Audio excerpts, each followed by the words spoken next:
O que é beat?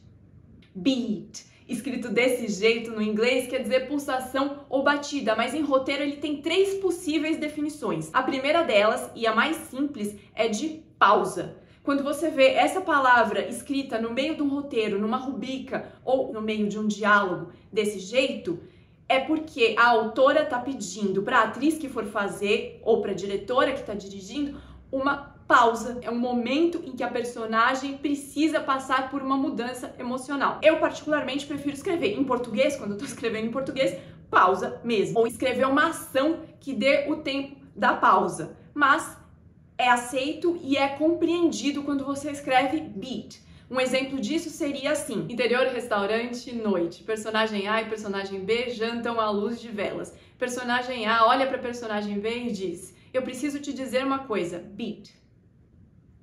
Eu sempre te odiei.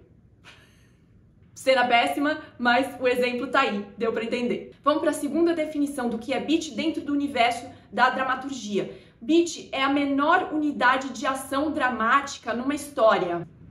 Para explicar melhor isso, eu preciso entrar no conceito de pontos de virada antes. Pontos de virada são momentos da história em que ela muda radicalmente de direção. Se a gente fosse olhar dentro da curva dramática ou do arco, a gente veria que são os pontos de maior tensão na história. A gente costuma dividir a nossa história em atos.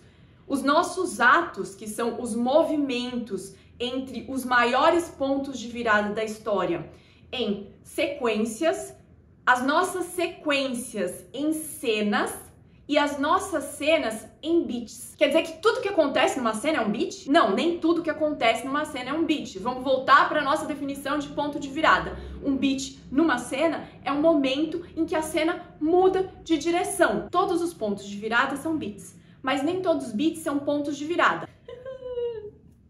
Alguns beats podem ser só momentos importantes na minha narrativa. E é aí que a gente entra na nossa terceira definição de beat. Um beat também é um evento fundamental na minha história. Ele pode ser um ponto de virada, ele pode ser um evento importante, mas que não necessariamente muda a trama de direção. Ele pode ser algo que a minha protagonista percebe, uma ideia que ela tem, algo que ela resolve tentar fazer, algo que acontece com ela. Agora que você já sabe o que é um beat, eu vou explicar o que é uma lista de beats. Uma lista de beats é uma lista dos principais momentos, eventos, mudanças que acontecem na minha história. E quando eu tô falando principais, são principais mesmo. Eu vou exemplificar aqui uma lista de beats bem básica em cima de uma trama bem clássica. O meu primeiro beat seria o meu setup, ou o começo da minha história, em que eu tô estabelecendo como as coisas são antes da minha história começar de fato. O meu segundo beat seria o meu incidente incitante, que é um evento que acontece que faz com que tudo mude e que obriga a minha protagonista a se mexer. O meu terceiro beat seria um plano que a minha protagonista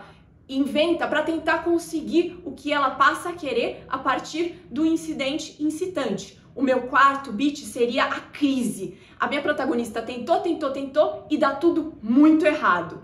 O meu quinto beat seria a volta do ânimo. A minha protagonista vai tentar de novo. O meu sexto beat seria o meu clímax, que é o ponto de maior tensão mesmo da minha história inteira, que é quando a minha protagonista tenta pela última vez conseguir o que ela quer e ou ela consegue de fato ou ela perde tudo. E aí, o meu último beat seria a resolução, que é se dá certo ou errado e o que acontece com ela e com o mundo depois que as tentativas dela dão certo ou errado. Existem listas de beats pré-prontas que roteiristas que estudaram dramaturgia clássica fizeram, dizendo que tem alguns eventos que vão acontecer em qualquer narrativa clássica. A mais famosa delas é a beat sheet do Blake Snyder.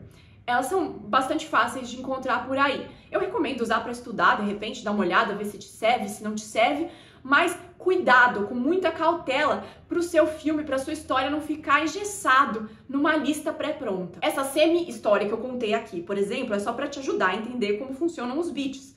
Para você conseguir, se você quiser usar na sua história em mais ou menos detalhes, com mais ou menos eventos, como for melhor para você. Tem pessoas que não usam e conseguem escrever super bem. Eu acho importante pelo menos saber o que é. E eu também te provoco a assistir a filmes e a séries procurando os beats, os principais eventos, os principais pontos de virada dessas histórias. É um exercício super legal. Como tudo em arte, vale a pena lembrar que não tem nenhuma regra escrita em pedra, pelo menos hoje em dia. Obrigada por assistir a esse vídeo e eu espero que ele tenha te ajudado. Se você gostou do conteúdo, assina o canal e se você quiser ler textos sobre roteiro, vai lá no meu blog www.stephaniedegreas.com/sala de estudos. E se você quiser sugerir algum tema para eu falar nos próximos vídeos, só deixar aqui embaixo nos comentários que eu sempre leio tudo. Até mais!